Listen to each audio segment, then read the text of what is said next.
This is our research group in Stockton, California.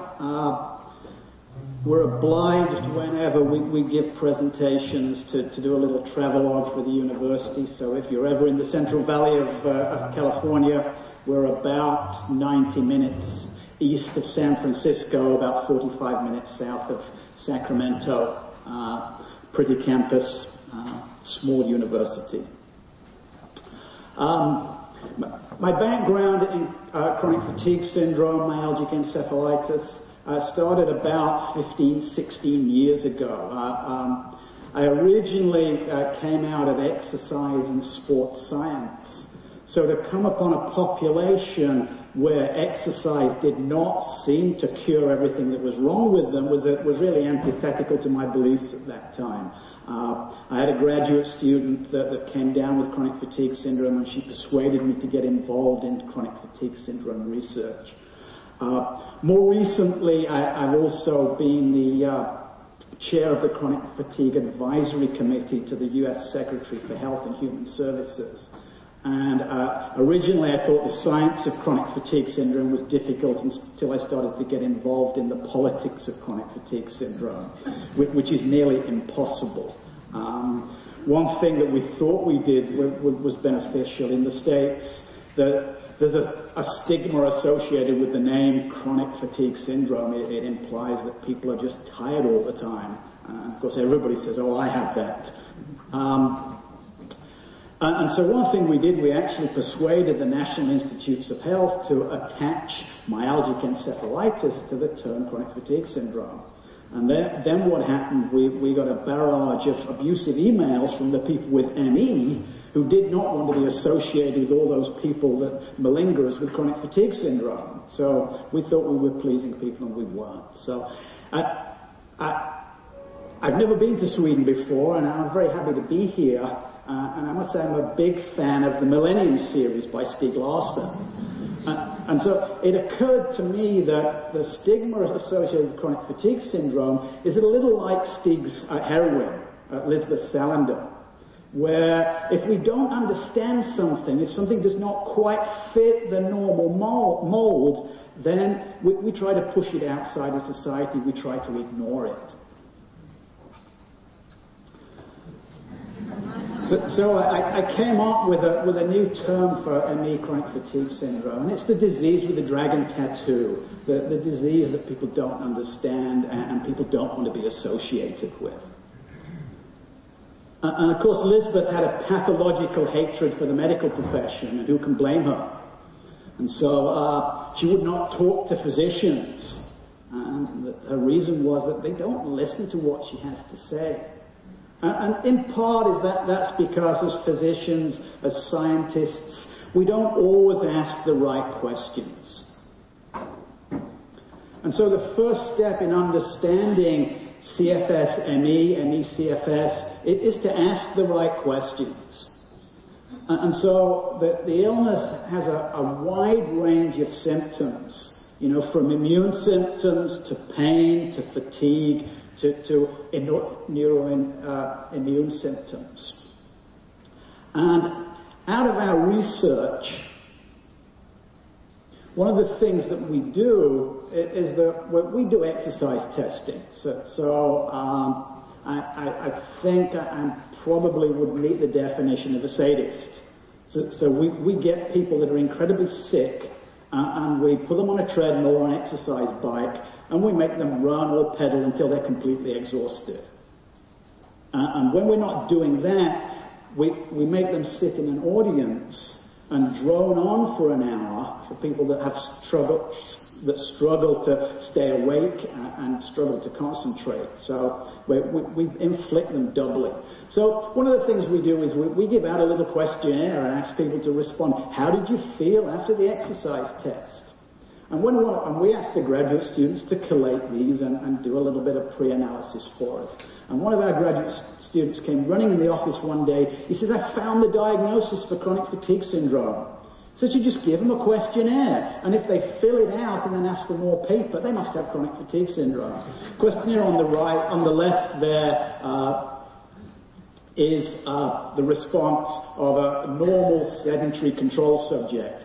The questionnaire on the right is from a chronic fatigue syndrome patient.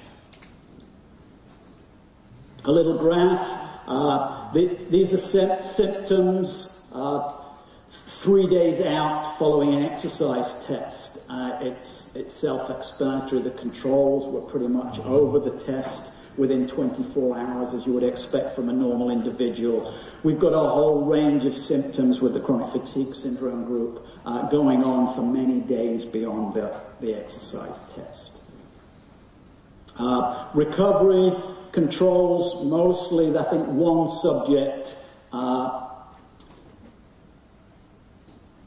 most of the subjects took 24 hours to recover. About 15% the remaining 15% were completely recovered in 48 hours. Only one subject with CFS recovered within 48 hours. The average recovery time was over 4 days. So clearly there's something called exercise intolerance. That doesn't mean that they just don't like exercise. There's a series of symptoms that follow physical exertion. And for many patients, these symptoms also follow medical exertion or social stress. So we see diminished functional capacity, a reduced working capacity, and then a whole range of exacerbation of symptoms. Interestingly, it's not a unique condition. And so with my background in exercise science, what we see in ME/CFS looks very similar to overtraining syndrome in athletes.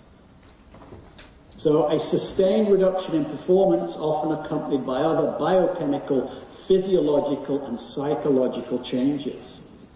So what do we do when athletes are diagnosed with overtraining syndrome?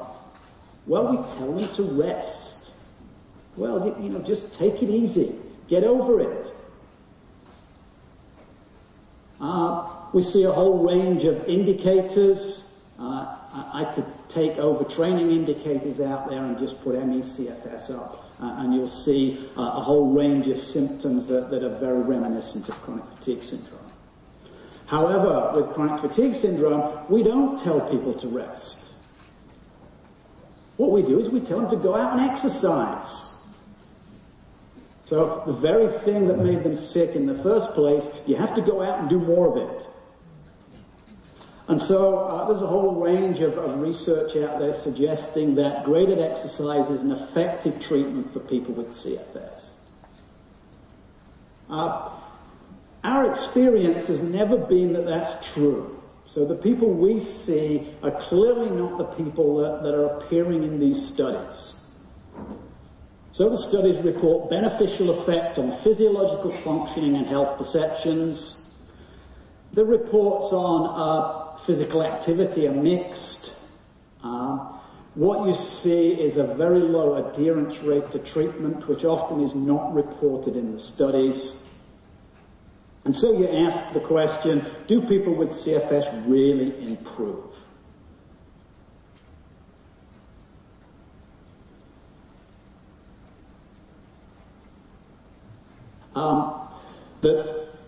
The PACE study is probably a study that you're all familiar with. I constantly get emails complaining about the PACE study. In and of itself, it's not a particularly awful study. I think the problems with it is that the premise upon which it was based and what I would call a selective presentation and interpretation of results. So I'm going to focus primarily on I think it's their sole physiological, what I would call objective measure of function, which was a 6-minute walking test. 6-minute walking test was developed originally for people who couldn't do the 12-minute walking test. So these are people that have severe pathology, primarily heart and lung patients. So they started out with an N of 110, which is actually only 69% of the original study. Their original subject group were a selected high-functioning group of people diagnosed with chronic fatigue syndrome. They wouldn't accept low-functioning people into the study. Baseline distance was 312 meters. They had a 52-week program, and at the end of the 52-week program, they could walk 379 meters in 6 minutes. So I did a little bit of math on that, and that's an improvement from 3.12 kilometers per hour to 3.78 kilometers per hour. We work in miles per hour, which is a little lower, but it's still not very fast even in kilometers. I then converted that to metabolic equivalence. So that's something in exercise physiology that we do as a basic unit of function. And so that calculates at about 2 METs, or an oxygen consumption of 7 milliliters per kilogram per minute. That's not a very high oxygen consumption. In fact, that group with that oxygen consumption would meet Weber, New York Heart Association criteria for being severely disabled. If they had cardiovascular disease, they would not get a heart transplant because it would be deemed that they would not survive the surgery.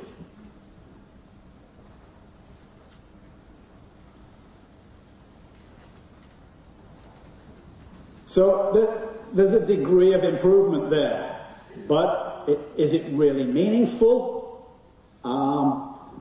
I could probably, most of our patients, severely disabled patients, can actually walk at that speed. It's a casual saunter up and down the office corridor. It's not as much energy as you expend having a shower. Could they do much else? I don't think so. Could I have gotten that improvement out of a group of people? Probably relatively easily. If they've never walked for 6 minutes before, the first time they do it, they're probably going to be a little nervous and hold back. The next time they do it, maybe they'll be a little more motivated to go up half a kilometer per hour. So for me, the study was not particularly meaningful in terms of, well, here we have a cure for chronic fatigue syndrome. Our own experience is that exercise done without careful thought can be counterproductive and actually make people worse. So this is an example of a patient of ours. Started out with an oxygen consumption of 21 milliliters per kilogram per minute, sort of what you'd expect for a normal sedentary individual. A couple of years later, that had dropped by 16%. And this person had been on a walking program. So they'd actually gone out. Every time they felt well, they would walk until they made themselves sick, and then they would rest, and they would walk again. Anybody here done that? That's the crash and burn approach.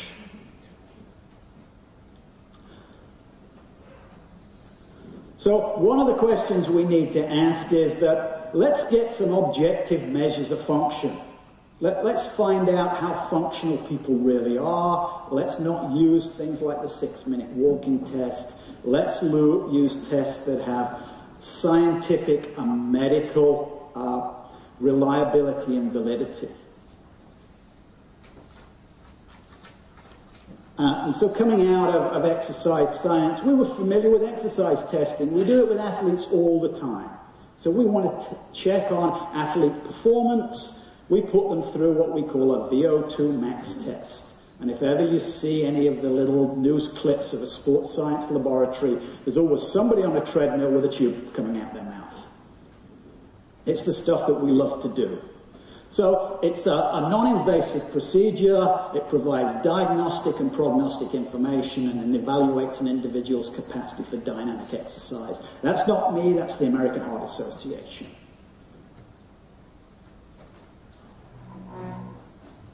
So the principle is that we have a built-in reserve capacity as human beings. Disease states reduce that capacity. This is not always apparent in the absence of stress. So when people are sitting around watching TV, you probably don't notice any difference. However, if you exercise them, then you induce stress, and you can start to see some of the effects of pathology there. So we stress the system. What you would expect to see is normal responses to stress, and then you can compare those normal responses with abnormal responses and come to some conclusions about how sick that person is, what effect has their illness had on their functional capacity.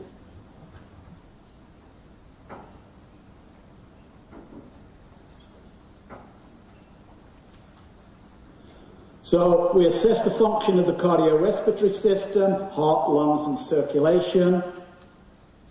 We determine functional capacity, focus on aerobic capacity. Main energy liberating systems, we have aerobic metabolism, simply with oxygen, very efficient. It's our long-term energy production system. And then we have the anaerobic energy system. No oxygen needed. It works best at higher workloads. It needs the aerobic system to charge it up. It's a little like a hybrid car. The electric motor in a hybrid car will only work as long as the gas engine can charge that electric motor up. Byproduct of anaerobic production is lactic acid. So lactic acid is the enemy of performance. So as energy intensity increases, we rely more and more on anaerobic energy production.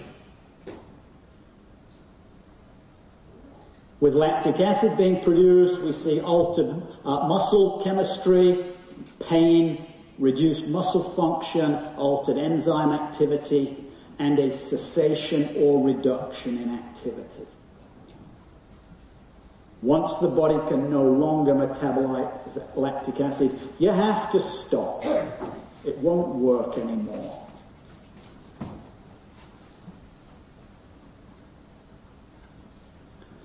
So in exercise testing, we attempt to quantify aerobic capacity, i.e. VO2 max, and also assess anaerobic threshold, that point where energy starts to transition from aerobic to anaerobic, the point at which, beyond that, you're not going to be exercising for very much longer.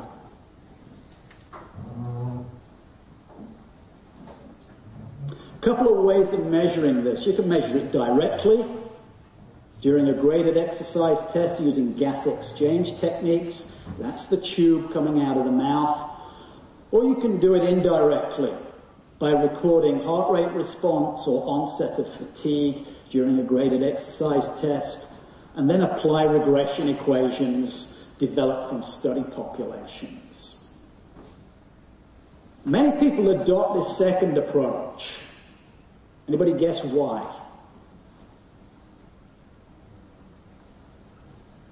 What are the two reasons we do things for? It's easier and it's cheaper. And so it's easier and it's cheaper to do it indirectly. You don't need the tube. You don't need the expensive gas analyzer. You really don't even need a computer.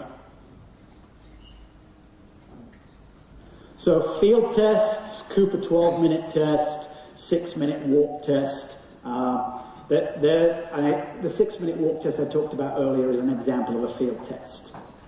They're very easy to administer. You can have somebody walking up and down the corridor in the clinic or in the hospital. And then we have a variety of tests that tend to take place in a clinic or in a laboratory. Step tests, very often done with cardiac patients. Treadmill tests, running on a treadmill, and cycloergometer tests. So, as I said, advantage of field tests are easy to administer. Ability to test many individuals at once, require minimal equipment.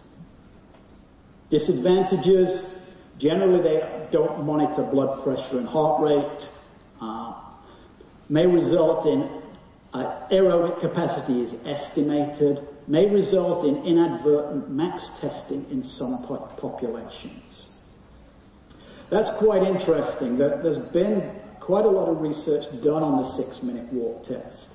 And one of the most telling studies that I've read with cardiac patients is that they actually fitted the cardiac patients with portable cardiopulmonary testing equipment. So they could actually measure the oxygen consumption of those individuals while they were doing the 6-minute walk test.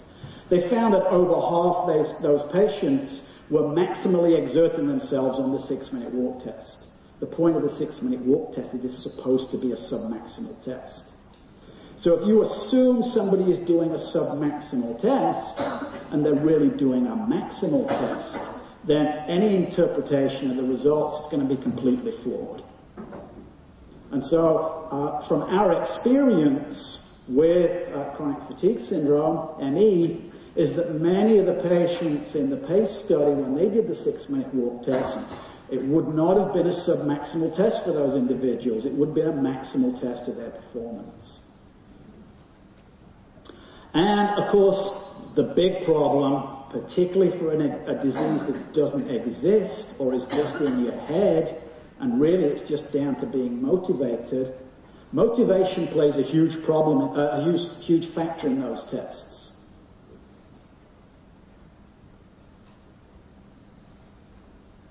We get people in the lab, we can do the treadmill, we can do the cycle ergometer, we can do the step test.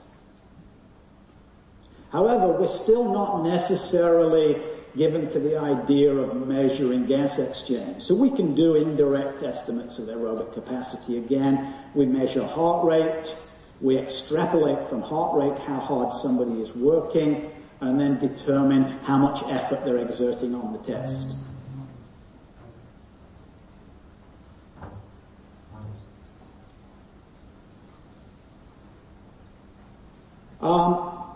If we're using general population data for the regression equations, there's nothing to say that they're accurate for special populations. And in fact, there's a whole body of research, not any CFS related, that suggests they're not. They don't apply to special populations.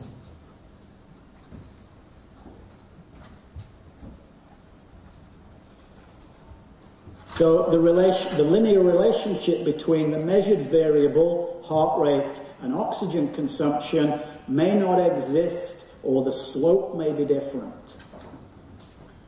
And this research has not been done with certainly to my knowledge, any CFS. There's also a lot of other conditions that it's not been done with. Usually these norms are established in colleges and universities, or in broad spectrum studies where they get a control group for a cardiovascular group. It assumes that the response for a given age group is uniform. That's not true. It assumes that mechanical efficiency is the same for every individual. The big thing, essentially, the American Heart Association has said you shouldn't use these tests at all, because nearly everybody with a heart condition is now on a calcium channel blocker. And so their heart rate is controlled by medication. So you put somebody on the test and you use heart rate, there's no way you can evaluate them. We get a number of chronic fatigue syndrome ME patients that are on beta blockers for a variety of reasons. They're sometimes used to treat migraines and various other, maybe orthostatic intolerance sometimes. And then you can find a whole range of studies where they work, but only for a specific population. Pathological populations show non-normal responses for heart rate. You see heart rate and blood pressure that doesn't respond in a variety of different conditions the same way that you would with normal individuals. And variables affecting heart rate, there's a whole range of them. It's not reliable.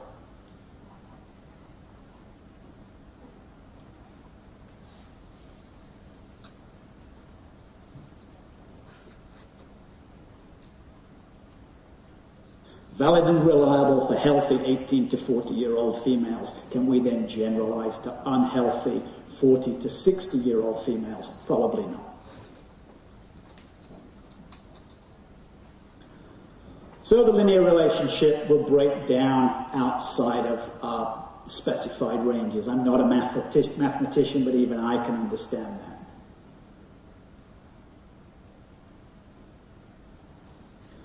So we advocate, this is not rocket science, this is not new, it's been around a long time. We advocate direct assessment of aerobic capacity.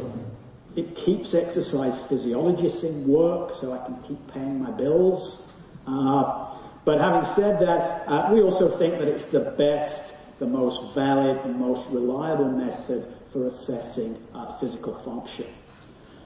We can get both maximal oxygen consumption, and something that you don't get with the estimates is anaerobic threshold. For any athletes in the audience, that they're probably well aware that their anaerobic threshold, or their capacity to exercise at higher levels, is probably more important for their performance than their absolute maximum. But because we don't work full out for hours and hours and hours, the limit to which we can work and recover reasonably is that anaerobic threshold.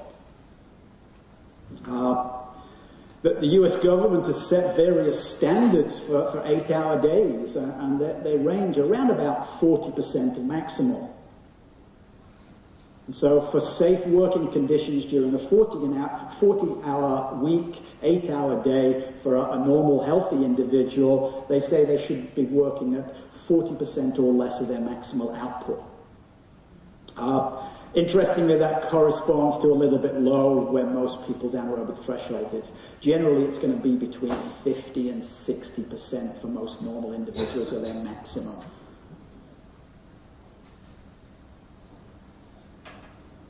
So principles of gas exchange: aerobic metabolism burns oxygen and produces carbon dioxide. By measuring the difference between the two, it can be determined how much oxygen is consumed and how much CO2 is produced.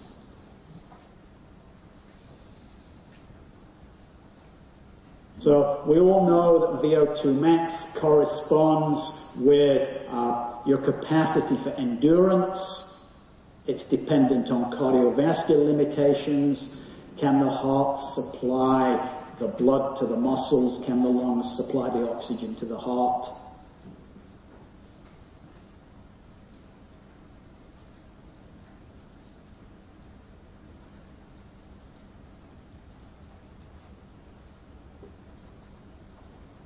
And back to anaerobic threshold again.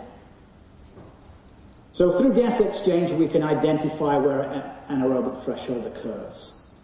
So I'll revisit this a little bit later on because it has implications for a lot of things that we might do with ME/CFS.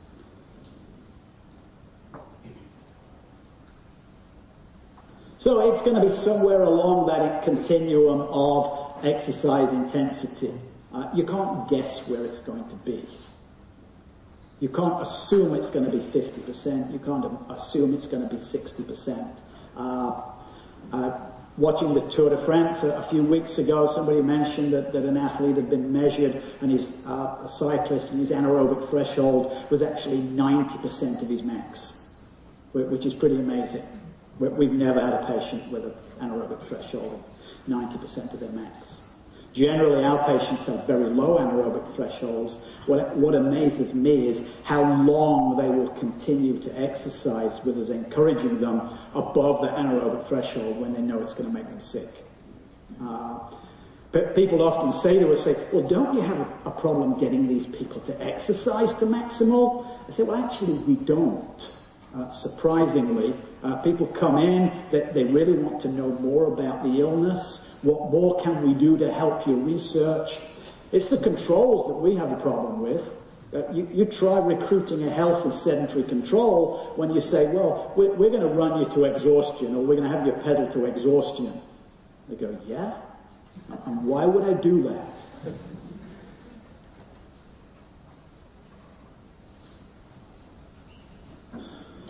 So with gas exchange, we get this rather nice little feature called respiratory exchange ratio, or RER.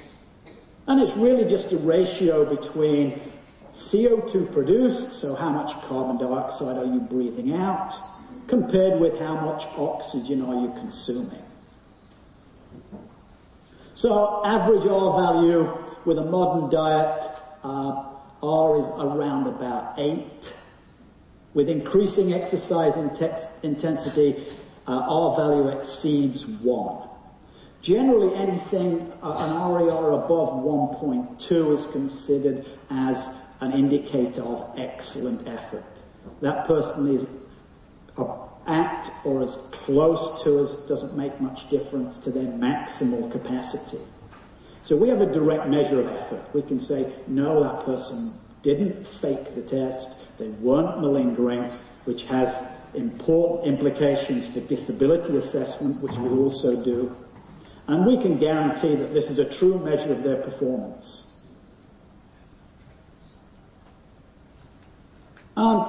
We just look at a graph, and what we look for is when the carbon dioxide exhaled starts to exceed the oxygen inhaled, then we know that that person has reached the anaerobic threshold. Essentially, the line of the graph changes and we look for the break.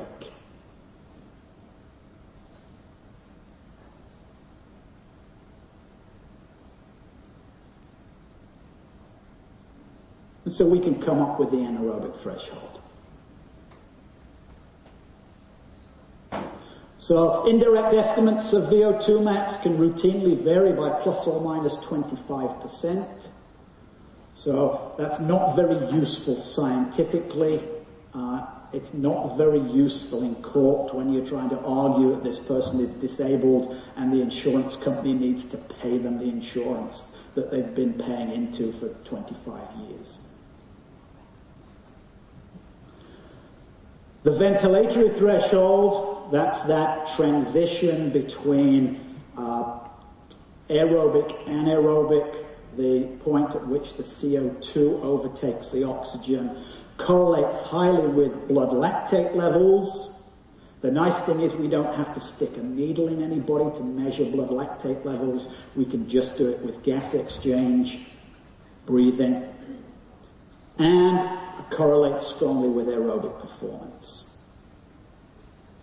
And measuring gas exchange allows you to accurately and reliably determine effort.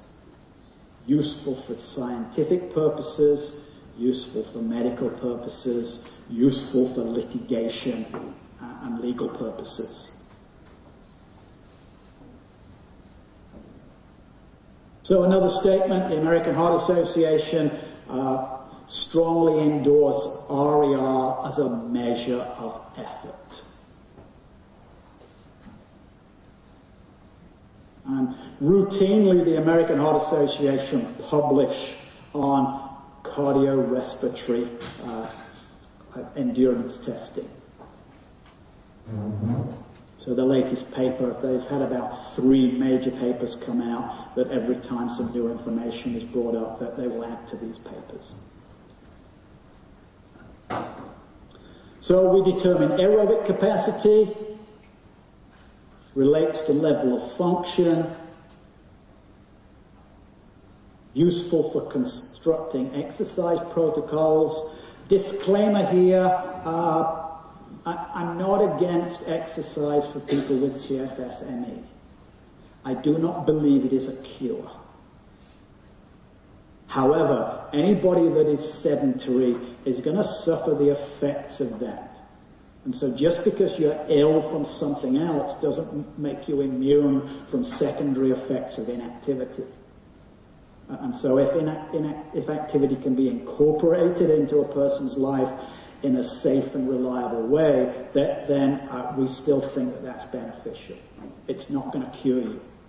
But will it help? Yes, it may.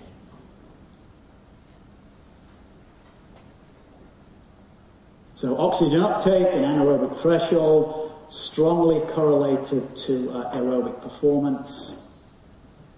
And direct measures of aerobic capacity are much more accurate, especially in special populations and disease states. So that's my advert for cardiopulmonary exercise testing. And we need to push this because a lot of scientists are starting to develop their own protocols, and that they have no reliability and they have no validity studies done, and therefore potentially they make any other results that you get meaningless. That there's a whole body of research on cardiopulmonary exercise testing. There are population norms. There is a variety of comparative data available from different pathological populations that usefully we can compare ME/CFS with. So we don't think that people need to reinvent the wheel. There's a test out there that's worked for a long time. There's no reason to suppose that it won't work with chronic fatigue, ME. And so one of our early studies, we persuaded a drug company to incorporate this protocol into their drug trial. They just wanted to do it for duration because it was cheap and easy. Fortunately, I work at a university, so they pay me for doing this stuff. And so we said to them, look, we will do it, but we want the cardiopulmonary data. Will you let us do that if we don't build that into the estimate that we're going to put together for the testing? So they let us do cardiopulmonary exercise testing on the patients, but they only paid us for doing a time test on a treadmill for duration. And so we got a lot of data. And so the patients, most of the patients fell into the mild to moderate or moderate to severe category. Quite a large number were non to mild, and then a smaller number were severely disabled using American Medical Association criteria for disability based upon oxygen consumption. So it's not necessarily surprising data with a large number of people, but remember that questionnaire that we had at the beginning with all the writing on it from the ME/CFS patients, and the time to recovery, and all that range of symptoms. Well, when we gave these patients those questionnaires again, and what we found was that even the patients that appeared less sick on the exercise test still exhibited all of the same symptoms and delayed recovery that the people that were at the other end of the spectrum. So we started then to understand this concept of post-exertional malaise. The idea that I can be feeling perfectly good one day, as the patients say, I was having a good day. Took advantage of the good day, cleaned the house, played with the grandkids, went skydiving, bull riding. And boy, I was sick the next day, went to bed, didn't get up for 2 weeks. And so when we looked at those questionnaires, we started to wonder what was happening here. It was not showing up necessarily in the exercise test, but it was showing up later in the patient response and the patient's reaction to the exercise test.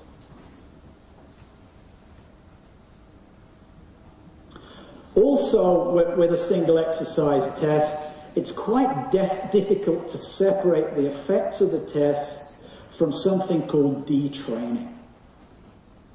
So if I give evidence in court on behalf of a patient, so we've done a disability evaluation for a patient, the insurance company doesn't want to pay, and so it goes to court, and I get called up. My least favorite thing to do is go to court and testify.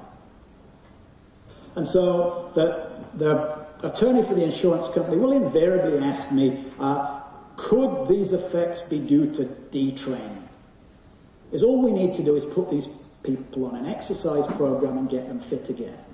Well, with a single test, sometimes it would be hard for me to say, well, I don't think so, but it doesn't work in court.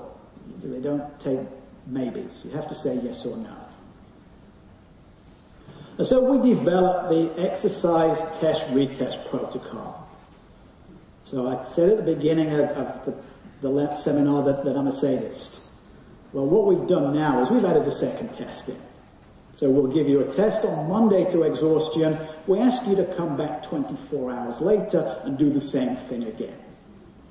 What we're actually looking for here is we're looking for some objective indicators, some metabolic indicators that would correspond to this nebulous symptom post-exertional malaise. So we sit people on the bike and we exercise them to exhaustion. Not quite that far, I might add. And so we're looking for induced post-exertional effect. We use the bike now. We don't use a treadmill anymore. If anybody's thinking of doing this, I advocate the bicycle. It's harder to fall off a bike than it is a treadmill. Believe me, sometimes the patients need to be held on the bicycle. It gives them a little bit of time to recover while we take some post-exercise measures. So if we want to do heart rate and blood pressure, anybody that wants to stick a needle in somebody immediately post-exercise, it's not a good idea that they're standing up at the time. The other thing that it does for us, it gives us another very useful measure that I'll talk about in a little while. With a cycloergometer, we can also get a measure of workload. So we do it in watts, Newton meters. So how much work are they generating for that particular oxygen consumption? This was some early research. So what we see here is peak VO2 for CFS and controls. CFS is a red group. Initially, their performance was not too dissimilar from the control group. In fact, those measures were not statistically significantly different, the initial measure. Second test, typically what you see with a normal healthy control group, in fact, you see the same thing with heart disease as well. They do a little better on the second test. There's a learning effect. So people know how to do it, they're a little more efficient, they get a little better. Our CFS group didn't. As you can see, a dramatic drop on test 2.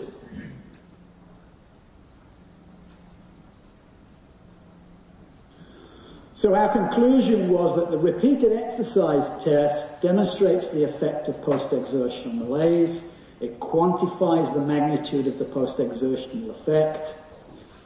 It helps to inform the mechanisms of the response. We've got a whole range of metabolic data that we can look at, and we're still looking at data from years ago till we get round to it.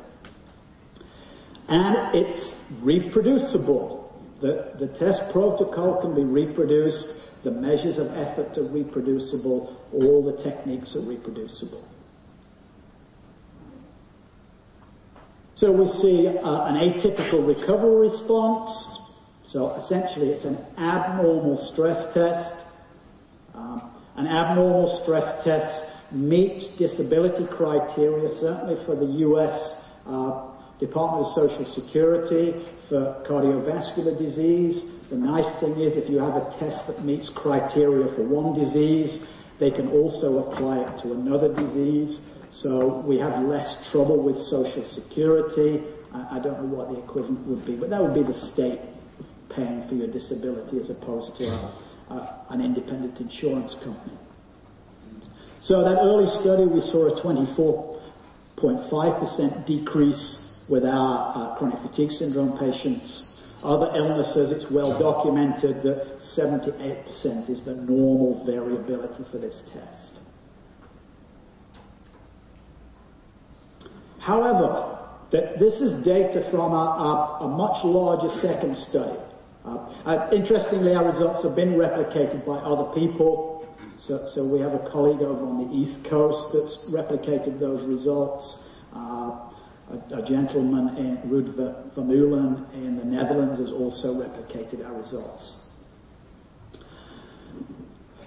This is a second group. This group of individuals, there's about, I think this is an N of 60 plus ME-CFS patients.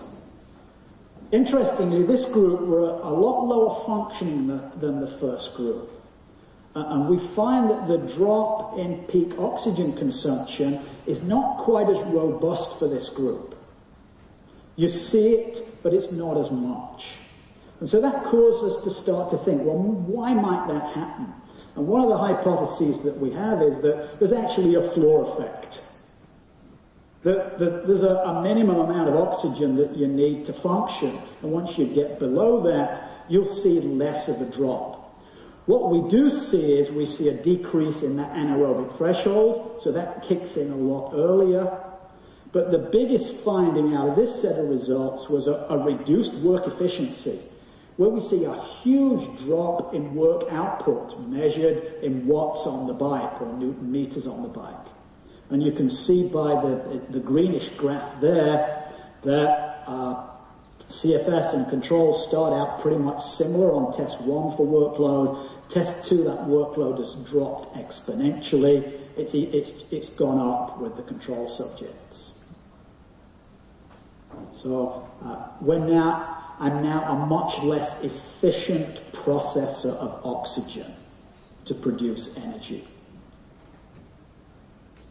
Other people have come up with a variety of theories and hypotheses for this effect. I'm not going to favor one or the other at this point, but certainly that research is ongoing, and everybody has their own favorite little theory. But clearly, ME/CFS are exercise intolerant. They have a reduced physical working capacity overall. That is exacerbated by physical activity. It appears that the aerobic energy system is compromised, and activity invariably exacerbates symptoms. We never get anybody that doesn't come down with a whole range of symptoms following the exercise test that sometimes make you feel terribly guilty. We've had people admitted to hospital following the test.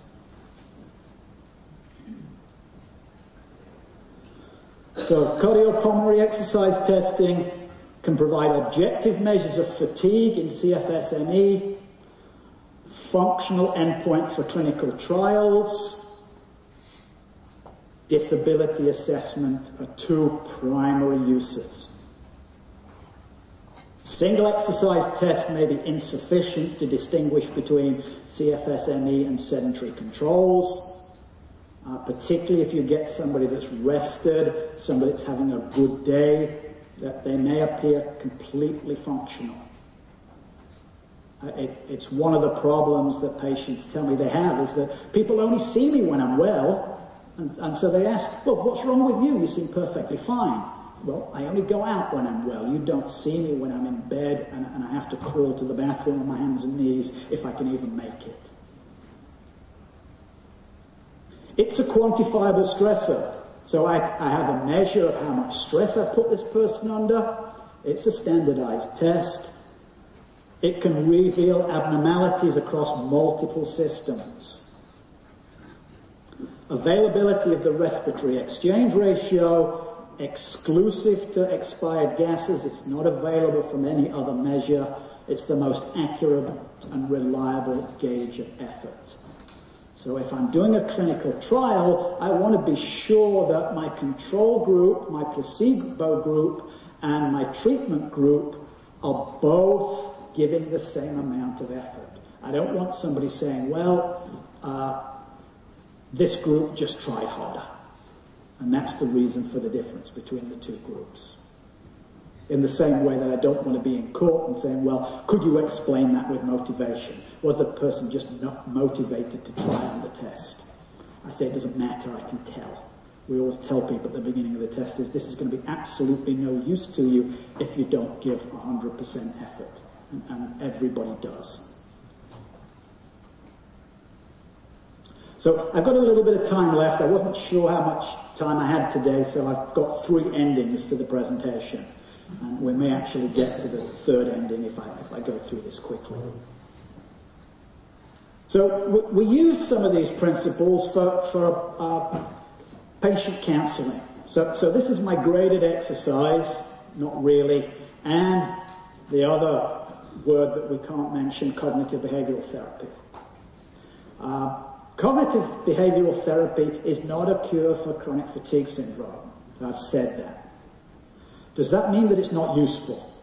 If it can be used to help somebody deal with their illness, if it can be used to help somebody have a better life, then it is useful. One thing we have to do with a lot of patients, particularly those that are coming from a background of being an avid exerciser, so they define themselves as an exerciser, so when they can't do that, then their self-esteem goes through the floor. So we say, you have to redefine exercise. Exercise now doesn't look like exercise did before you were sick.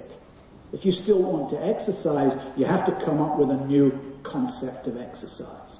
So that's one of the first things that we have to do. And so our principle of exercise therapy is based upon training short-term energy systems. In fact, we see with CFS-ME that very often short-term energy systems of patients, long-term patients, seem to have adapted. This idea that they can go quite a long way into their anaerobic threshold. You know, and that will be the day that you give everything. It's a birthday party. And you know you're going to do it. So I don't like to share stories without permission, but one of your colleagues brought us here in a taxi and was talking about walking up the Great Wall of China, when she knew it was going to make her sick, but hey, you're in China, you're next to the Great Wall, you have to walk up it, and you deal with it afterwards. So short-term energy systems work, long-term energy systems don't. We want to avoid oxygen debt. That's when you see athletes bent over at the end of the 100 meters, sucking in air. They can't hold a conversation because they're trying to repay that oxygen that they've borrowed against. They're trying to metabolize the lactic acid. They're trying to get that lactic acid out of the system. What we see for ME/CFS is that activities of daily living will create oxygen debt. So I have people sat in our office at the end of an exercise test. We do a little bit of a debrief, and we'll tell them, well, this is where your anaerobic threshold is. What this means is that doing the dishes, going up and upstairs, and having a shower are all activities above your anaerobic threshold. So this is why you're exhausted 10 minutes after you get up in the morning, because you've probably bounced off your anaerobic threshold 3 or 4 times. So you've done the equivalent of 3, 4 100-meter sprints just getting up in the morning. And you have to pay back that debt with rest. So, and as we know, the better able you are to repay, the lower interest rate you get. Go figure. I've about got science worked out. Finance I'm still struggling with. Normal individual, 10% interest, CFS 50% and above. So expect that if you incur an overdraft, if you go over your limit, you've got some paying back to do. Plus that you won't let you use your card anymore.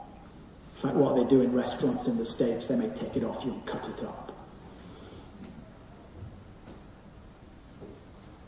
So we ask patients to use activity biofeedback, maintain heart rate below anaerobic threshold. If we can measure your anaerobic threshold, we can tell you the corresponding heart rate, we can give you a heart rate monitor, we set the alarm, beep, stop, sit down, take a rest.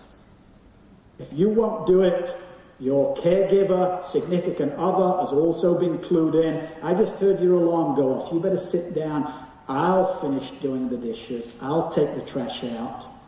Now, don't use this for ill, so you only have to use this for good. Don't use it to get out of doing things that you don't want to do. Use a perceived exertion scale. Maintain a log. So, rating of perceived exertion. If it feels above anything that's not fairly light, it's probably going to make you sick. And here's a typical activity log. So, activity, meal, heart rate 90, RPE 10, body position sit, that's under your AT, that's probably okay. Dishes, heart rate 120, RPE 15, that's standing, that would be above that person's AT, that's going to cause them a problem down the line. You get the idea. You start to get in tune with the activities that are going to make you sick. So ask the right questions. What activities make you feel ill? How do you feel the next day? Do you experience post-activity, post-exercise relapse? Is physical activity, so if you're exercising, is that changing your ADLs? Say, well, I can exercise every day, but I can't do anything else. That's not a particularly useful way to live your life. That's not going to help your relationships. But I don't have time to talk about those things. Types of energy stressors: physical, cognitive, mental, social, emotional, spiritual. Not only does the patient have to adapt, the therapist has to adapt. We do quite a lot of presentations for physical therapists, sometimes called physiotherapists. Interestingly, they may be the people that see chronic fatigue syndrome the most often. Very often the physician will refer somebody with CFS to a physical therapist to retrain them, to condition them. So they need to be on the lookout for CFS ME symptomology, because reconditioning will not work with those individuals. Pacing, body composition, joint protection, assisted activity planning. Sten was going to make this presentation available to everybody, so he does have a copy. I don't mind how many copies he prints off. I've added a few extra things, but it's mostly only the comedy, so you can do without that. Use all advantages that you can, that they're available to you. Use them. You know, if you need a scooter to get about, use a scooter. Use the answering machine. Don't stand up on the phone, sit down, put a stool in the shower. Have a chair halfway up the stairs, rest. We call it analeptic exercise that is refreshing. You have to recover from it. If you've not recovered within 24 hours, then it's not useful to you, it's not helpful. Remember to breathe. We find patients get a lot of benefit from breathing.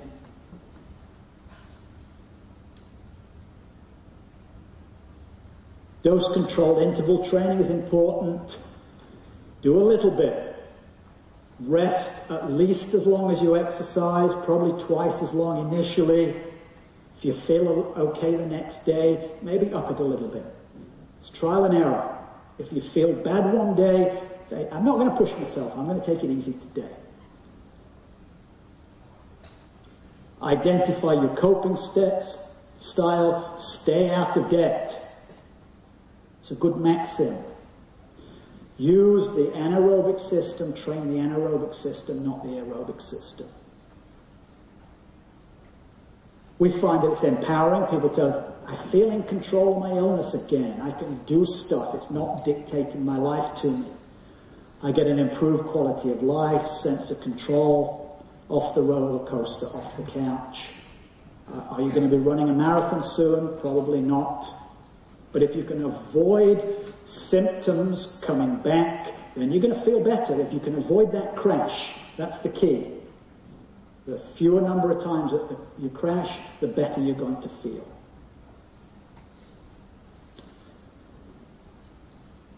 I'm 5 minutes over. Do you want me to just finish up quickly, or shall I get off the stage now?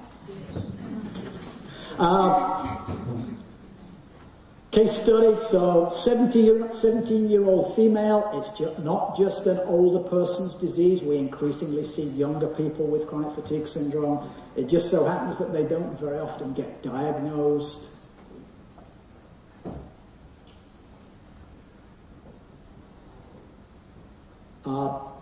Very low functioning, very tired after the activity, recovery time, whole week unable to participate in any activity.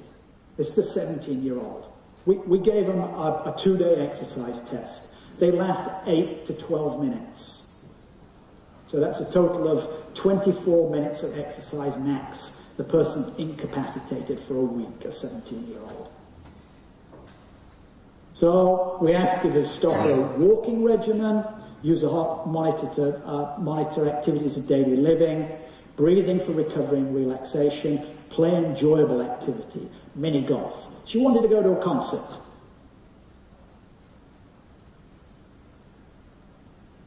So she adapted, made a number of modifications to her life to help. She started to see some benefit. She could go and play miniature golf.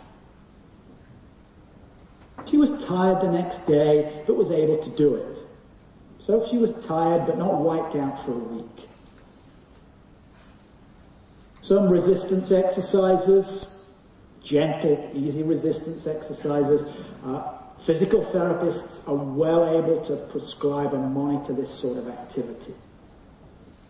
It's the sort of thing that they'll do with aged populations. A couple of things: body position, recline and rest while driving. She wanted to go to a concert, so it's, well, yeah, somebody can drive you, but put the seat back, lay down, rest while you're being driven to the concert.